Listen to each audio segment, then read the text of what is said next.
et bienvenue sur la chaîne de Green Spider. Donc c'est aujourd'hui dans ce milieu naturel que je vous fais cette petite introduction concernant donc la veste Helicon Tex et le modèle en l'occurrence Patriot que j'ai tombé pour la circonstance puisqu'il est 8h15 et malgré tout il commence à faire très très bon en ce 25 septembre, que je ne dise pas de bêtises, 26 septembre 2014. Donc il commence à faire très très bon et comme j'ai pas trop mal marché, nécessairement la veste tient particulièrement ses promesses en matière de résistance et puis de protection au niveau corporel. Voilà, donc je vous fais une revue en intérieur et puis parce que je l'avais faite juste avant, et puis après je vous laisserai avec une petite vidéo de fin en musique juste pour vous montrer les quelques fonctionnalités de la veste et qui s'avèrent particulièrement efficaces. Voilà, donc si vous avez des questions comme toujours, vous pourrez le faire à la fin de la vidéo, il n'y a aucun souci. J'ai pas eu l'occasion de répondre à tout le monde sur les précédentes vidéos, j'en parlerai peut-être dans l'explication, dans la revue de la veste, parce que j'ai pas vraiment eu le temps, je suis pas tout le temps sur le net, voilà, je passe le plus clair de mon temps quand c'est possible en extérieur, donc nécessairement de ne pas être présent derrière le clavier. Voilà, bonne journée à tous, portez-vous bien comme d'habitude et puis à très très bientôt. Salut! Alors, juste pour, avant de faire la présentation, voilà dans quoi je range moi la veste. Alors, c'est juste pour la petite précision, tout simplement parce que c'est une polaire. Et comme tout type de vêtements comme ça, il ne faut pas que ce soit roulé en boule, il faut que pour que ça puisse garder ses propriétés. Donc je vous invite juste à réfléchir au principe de stockage éventuellement. Donc à mettre dans un élément comme ça, la plier en deux, mais pas plus ni moins. Voilà, c'était juste pour la petite info. Donc la veste, pardon, Helicon Tex, voilà à quoi ça correspond. Alors d'abord, juste une petite introduction concernant la marque. C'est une marque qui n'est pas nécessairement très connue, qui s'était et qui s'est toujours d'ailleurs spécifiquement adaptée pour le matériel militaire et ou forces d'intervention particulières. Donc c'est véritablement du matériel à vocation militaire, d'où le look d'ailleurs.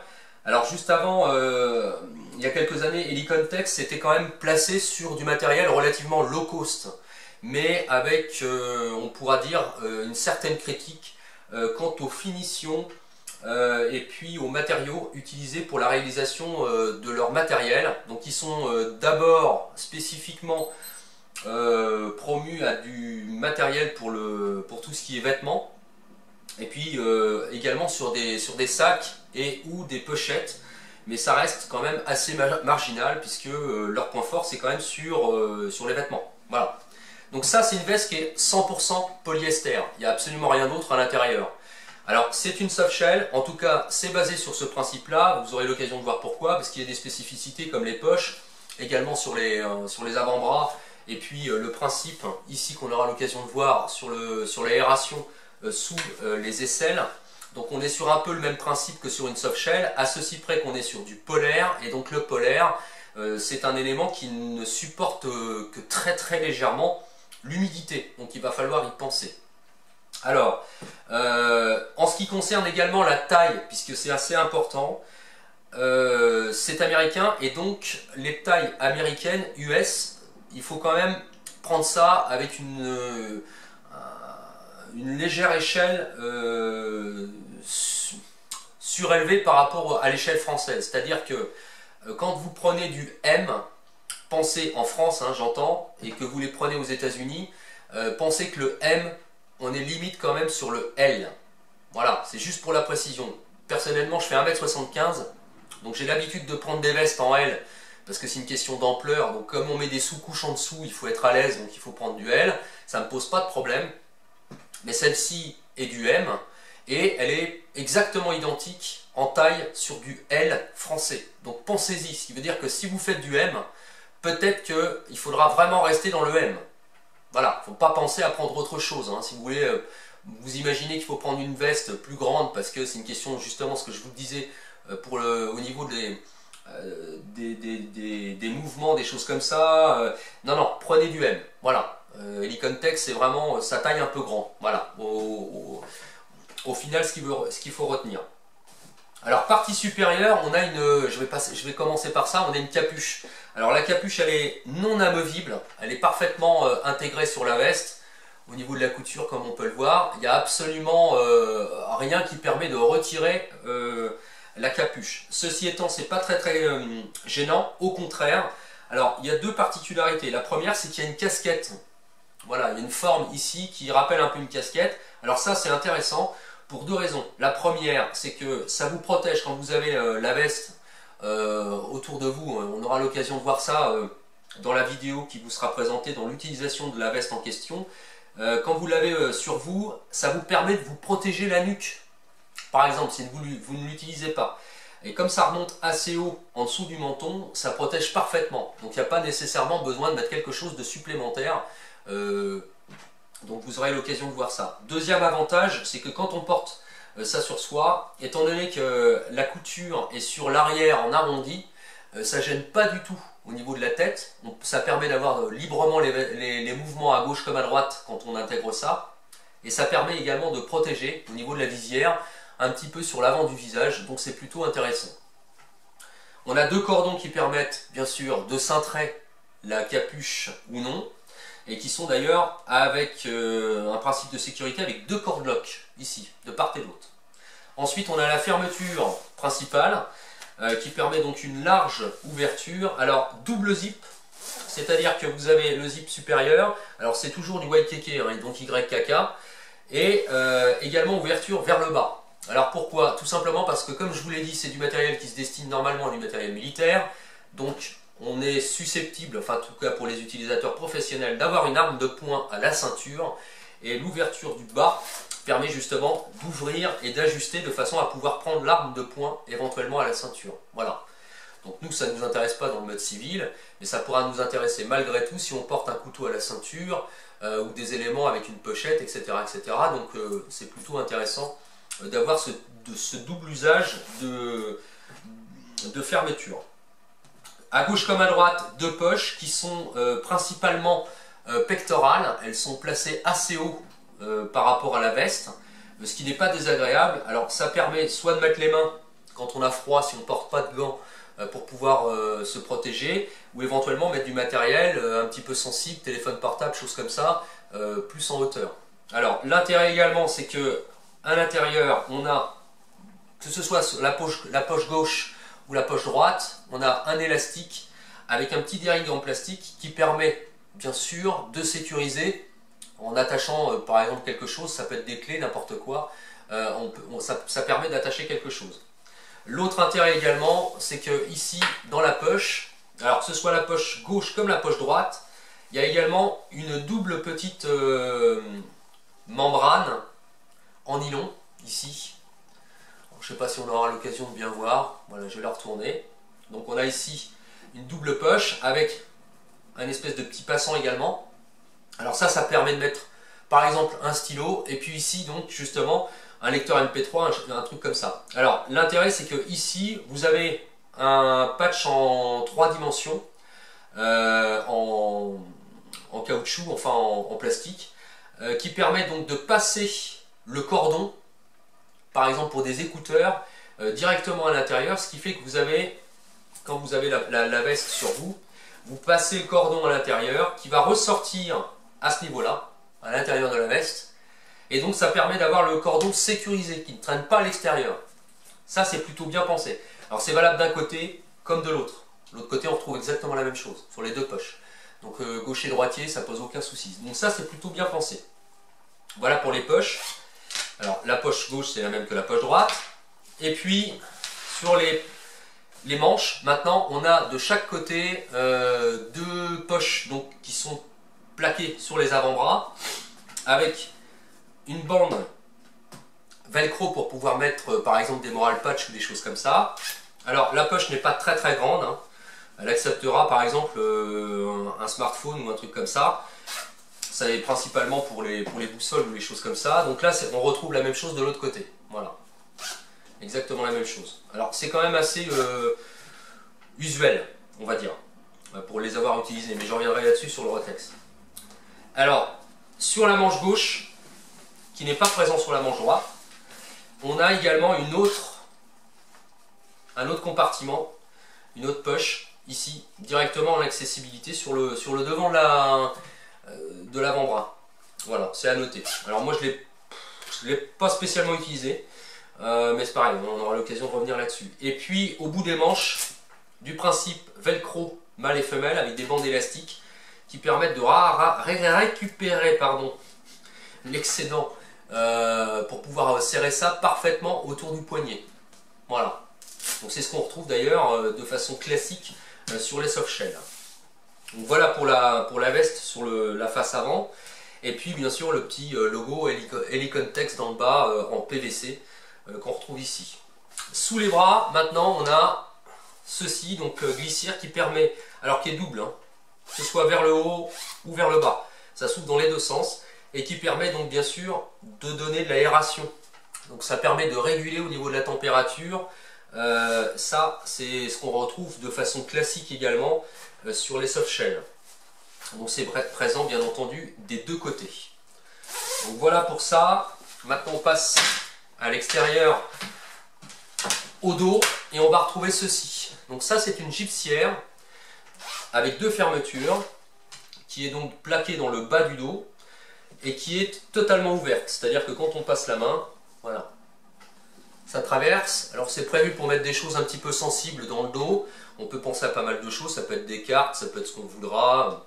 Et pourquoi pas un sandwich bien emballé si on le souhaite. Bref, c'est à vous d'y penser. C'est là, c'est pas trop mal foutu. Alors les fermetures sont assez bien pensées. Le dos, pareil, au niveau du plaquage. Alors quand on remarque au niveau des coutures, c'est parfaitement bien arrêté, il n'y a pas de souci. Hein.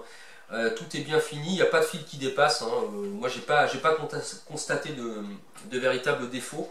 Donc c'est bien monté, on va dire. Parce que même au niveau de ici, au bas du dos, en haut du cou, pardon, au bas du cou et en haut du dos, voilà, je vais y arriver.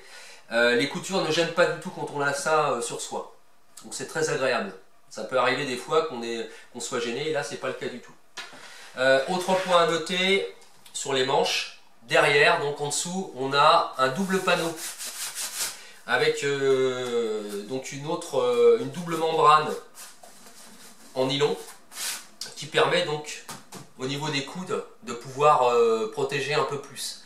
Donc au niveau des frottements, ça permet de garantir un peu plus de résistance. Ça c'est pas mal également. Et puis dans le bas, comme on peut le voir, la veste part en demi-cercle. Et puis à l'intérieur, bien sûr, c'est réglable avec des cordlocks.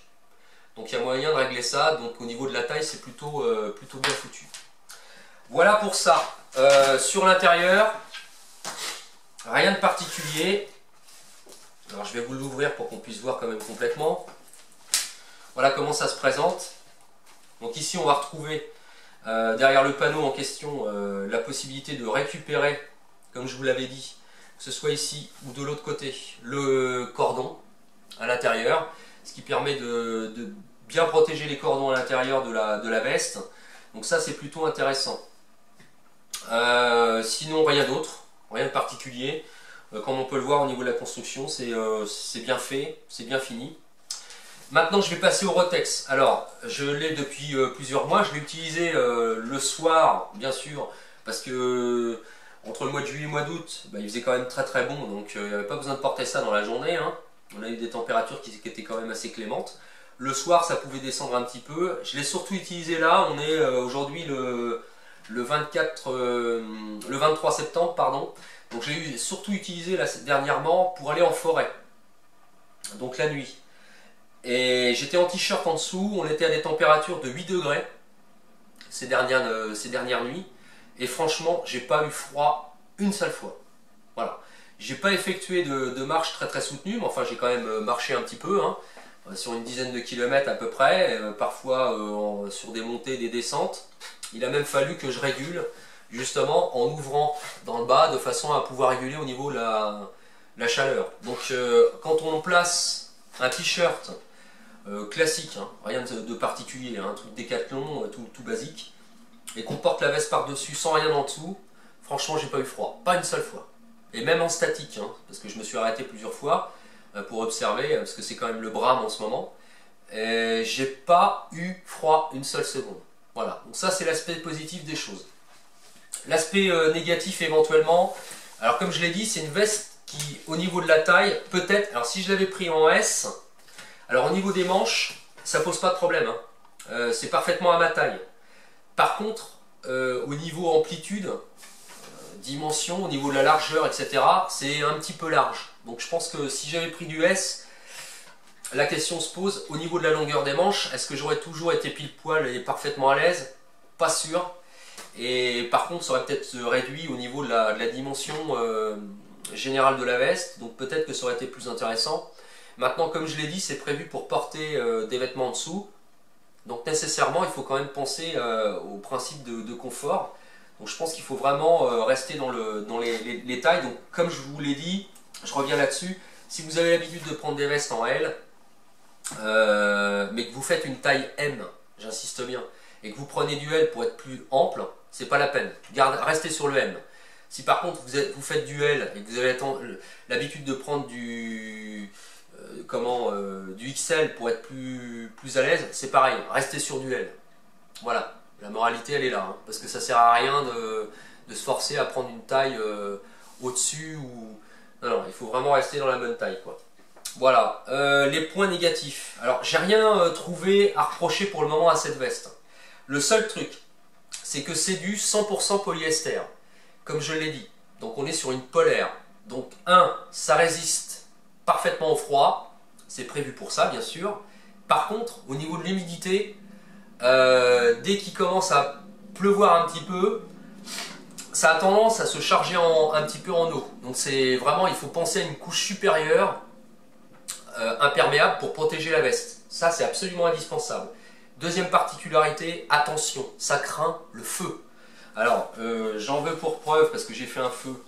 Rien de bien méchant, mais voilà. Derrière, ici on voit il y a un petit impact sur le haut de ici là. Donc ça fait fondre le dessus de la veste. Donc ça, attention. Alors, c'est pas réservé uniquement à ce modèle-là, hein. Je pense à tout ce qui est en polaire ou les choses comme ça. Mais bon, il faut quand même le rappeler. Donc faites attention si vous êtes à proximité du feu ou quoi que ce soit. Si vous recevez un éclat de braise ou quoi, là, ça va vite partir, quoi. Donc je m'en suis aperçu tout de suite, donc j'ai frotté. Donc ça a juste fait fondre la partie supérieure. Ça n'a pas altéré le reste. Mais bon, il faut y penser, quoi. Hein, voilà. Pour le reste, rien de particulier, franchement, c'est une bonne veste. Moi je trouve que c'est pas mal, surtout pour le tarif. On est aux alentours de entre 60 et 65 euros. Donc je vous laisserai le lien officiel bien sûr dans les contextes pour que vous puissiez aller voir. Alors, les points à retenir à mon sens, c'est très confortable. Ça remplit son office de protection contre le froid. Et puis sans avoir besoin, avec une température de 8 degrés, il n'y a pas de souci, on peut rester juste en t-shirt en dessous, ce qui veut dire que si on descend en dessous de 8, on peut tomber à 0. Je pense qu'avec une petite polaire en plus là-dessous, voilà quoi, ça va pas craindre, hein. Il n'y a aucun souci. Donc pour ça, au niveau des poches, c'est utile, c'est assez intéressant. Par contre, sur les points donc négatifs, attention au feu, attention à la pluie, c'est pas fait pour ça. Dernier point, je pense qu'il faut exclure, alors ça existe dans 3 coloris différents, 3 ou 4 je crois, donc OD Green comme ça là, couleur coyote, sandstone comme ils appellent ça, foliage, et puis black, voilà. Donc après c'est à vous d'adapter ça en fonction de vos envies. Maintenant c'est comme tous ces trucs là, soft shell un peu militaire, tactique, tout ce qu'on voudra. Je suis pas sûr que ce soit ce qu'il faille porter en mode civil, donc c'est vraiment réservé pour aller dans la verte. Maintenant après chacun fait comme il veut, hein. Mais je pense que voilà, il faut penser à ça aussi. Pas la peine de passer pour des paramilitaires. Par contre pour tous ceux qui pratiquent l'airsoft et des choses comme ça, je pense que ça va être une veste qui est assez intéressante parce qu'au niveau tarif c'est pas cher, quand même 60-65 euros maxi. Et puis comme ça s'ouvre dans le bas, pour ceux qui pratiquent l'airsoft, qu'on est arme de poing, ça peut être intéressant. Et puis le côté affût aussi, parce que c'est prévu pour ça aussi, hein. Avec les coudes, quand on veut se mettre un poste statique avec une arme pour faire le sniper, attendre les potes pour leur tirer dessus, ça c'est pas mal aussi, parce que franchement je l'ai utilisé en frottant vraiment, il n'y a rien, ça n'a pas bougé. Donc ça c'est un point positif également. Voilà, j'espère que cette vidéo vous aura plu. Comme toujours, si vous avez des questions ou des commentaires, c'est en bas que ça se passe. ou par message privé. Alors je sais que j'ai pas toujours été très réactif là depuis quelques temps pour les commentaires, parce que bon, on a la possibilité, mais bon, je passe pas mon temps non plus sur YouTube ou sur internet, hein. On a une vie à part, donc je suis pas non plus être là à scruter tout ce qui est dit à gauche et à droite. Donc je vous répondrai, mais ça va demander un petit peu de temps, donc voilà. Mais c'est juste pour la petite info. Donc voilà, soyez pas impatients, je vais vous répondre, mais chaque chose en son temps. Allez, portez-vous bien à tous, et comme toujours, carpe diem, salut!